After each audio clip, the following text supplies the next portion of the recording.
How's it going, everybody? Welcome back to Big Ball Shooting. First off, let's just make sure we're clear here before we get into the video. So today's video is about how to give your old 2-pin Gen 2 Glock a facelift and bring it up to a more modern age look. And I did that by doing a Polymer80 frame. I'm not going to get into all of the details of the Polymer80 frame. There are tons of videos out right now about Polymer80 frame. Pretty much what I'm going to focus on this is kind of giving you some tips on how to get it done, and just to kind of give you an idea, let you know that a Gen 2 upper will fit on a Gen 3 lower. So there are other options out there if you want to do this. So what do we have? Gen 5 Glocks now. There are only a few differences between the Gen 2, 3, 4, and 5. Some of them have back straps, some of them have the finger grooves in the front. But if you have something like this and you don't want to go out and spend $400 or $500 every time they come on a new generation, because this does work, the Polymer80 build is actually a cost-effective modification that doesn't take much to do. I got this one off a gun broker for, I think I got it for $90. There were some auctions up. It started at $90 and I was lucky enough to win it. I've seen them for as cheap as $113 without the lower parts kit, completion kit, and about $150 with the lower parts completion kit. So not that expensive to do. No FFL transfer, because it is an 80% lower. You can get it shipped directly to you from the supplier, and the modification is relatively simple with simple tools. I have seen, again, do your research online, I have seen guys do these modifications with Dremels. I've seen them finish them off with almost like heavy bolt cutters to cut out the tabs, and I've seen them finish them off with files. I have friends that have machines that were able to help me complete this frame. So it didn't take much for me to do it. The 80% lower comes with some plastic tabs they can hear and in here that you had to get rid of.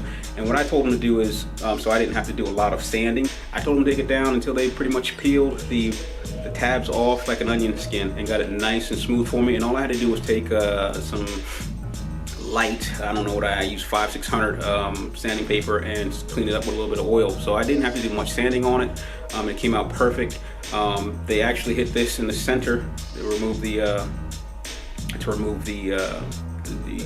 plastic that is there for your recoil spring, same way. And I just went in with a piece of sandpaper, wrapped it around a dowel, and smoothed it out. So I think completion on this, after they knocked it out on a mill, it took me probably 20 to 30 minutes. I gotta tell you, when I put it together, I thought it was gonna be easy. I thought it was gonna slide right together. And I've seen a couple videos and it did not slide right together. Man, I just put this thing together. Let's take it apart again. The reason for that is because this set of back rails here have a very tight tolerance, and it should be that way. So don't get freaked out when you put this together for the first time. If you watch most videos, guys will put this thing together for the first time. They'll slide it past the first set of rails, which, by the way, are very nice. They're held in, it's the locking block rail set. They're held in with 2 pins, one here, one here, or one here, actually one here. So you'll get it past the first set of rails easily, and then when you get these back rails, it'll lock up.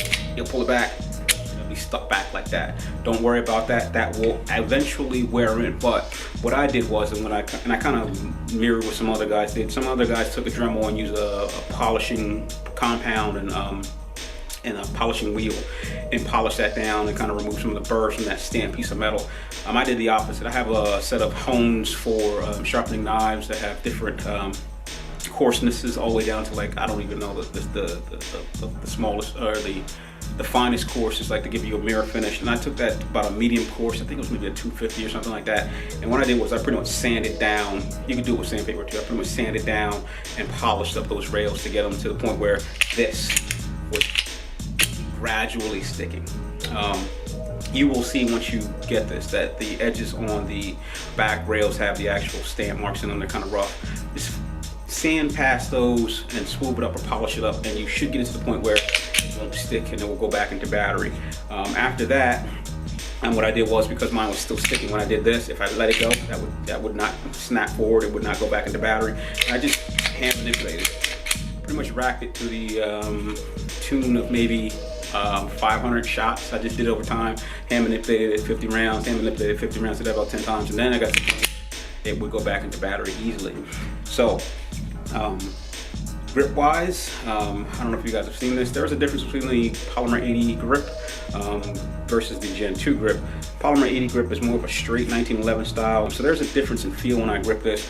But one thing I do like about the Polymer80 is the inclusion of this beaver tail here. So there is no potential for a slide bite, and that is if you got meaty hands.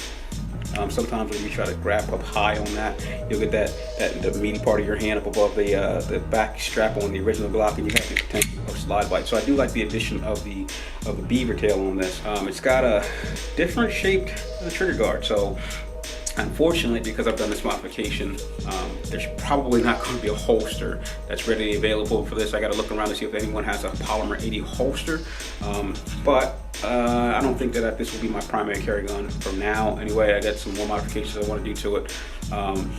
Like I said, it's my baby. I've had it for 20 plus years. I didn't want to get rid of it. I didn't want to go buy Gen 3, Gen 4, Gen 5 just to keep up what Glock is releasing next, because this one works.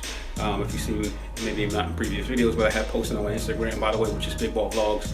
I can take this gun and hit a 5-inch target at 25 yards out with the iron sights. No red dots, no modification. So didn't want to get rid of it just because I wanted the newest one when it actually works. Again, I'm not going to go out and put an Overwatch $175 trigger in it. I'm not going to go crazy at the Glock store and turn a working gun into a $1,000 showpiece. It works. So I took it out to the range today for the first time. Like I said, I got it to the point where it will work reliably. The slide went back into battery. I took it out to the range today. Everything feels good. In fact, it does feel like I have a better hold with this. When I present with this one, it is just on target. It feels good, and it also shoots. It feels like it shoots a lot flatter for me now with this new grip. I don't know if it's the grip or just the way I'm holding it. Ergonomics on this one feel a little bit better. The only thing that I do feel, like I said, this is more of a square or blockish feeling grip. And I'm also working with a new SIG that I just got that kind of throws me off a little bit. I do like the way that it holds. I do like the way that it hits the target every time. There's no changes, no modifications in the actual impact point. Same spot that I aim when I had the Gen 2 frame on it is the same spot I hit with the Polymer80 frame. So just wanted to show you that. This is a very, very nice. I don't know if I got like this color though. I bought it, it's a cobalt, and I didn't know what color cobalt was. I thought it was more of a blue, but this is more of a bronzish color. I don't know if this is the aggressive texturing that they call it. It's not as aggressive as some of my other guns, like my Taurus. That thing's got stippling on it that feels like sandpaper. I usually always put grip tape on most of my Glocks. I didn't do stippling until I did the Gen 2, but it's got a decent grip to it, especially around here in the front. It feels like it's got a little more of aggressive texturing than I feel like in the back, but when I wrap my fingers around the front, it feels like they lock in pretty nice, pretty solid. The only other thing that I have coming for this, which hasn't arrived yet, is this is my mag release. I bought an extended mag release, but it didn't show up, so I had to pull the one out of the Gen 2 and put it in this one just to get it functioning. The only reason I'm replacing it because this is a 20-year-old mag release, and it's a little busted, a little sanded down, I guess, a little rubbed down. On the other side where I did the stippling, it's kind of punctured up, so I want to get that out of there. And I got some minor cuts I'm gonna put on some front serrations, and maybe down the line add a red dot sight. So just thought I'd share that with you guys if you're interested in, again, updating your Gen 2 Glock 19 or 17, because they do make these for Glock 17s now. Very cheap and inexpensive modification. Again, just do some research online. Guys have done it with a lot of different tools, drill presses, like I said, wire snips, sandpaper, Dremels, and if you take your time, you really can't mess it up. Hey, thanks for watching. Thanks for supporting the vlog. Merry Christmas, everyone, and have a Happy New Year to all you and all your family, and I'll get back to you soon. Talk to you. Bye.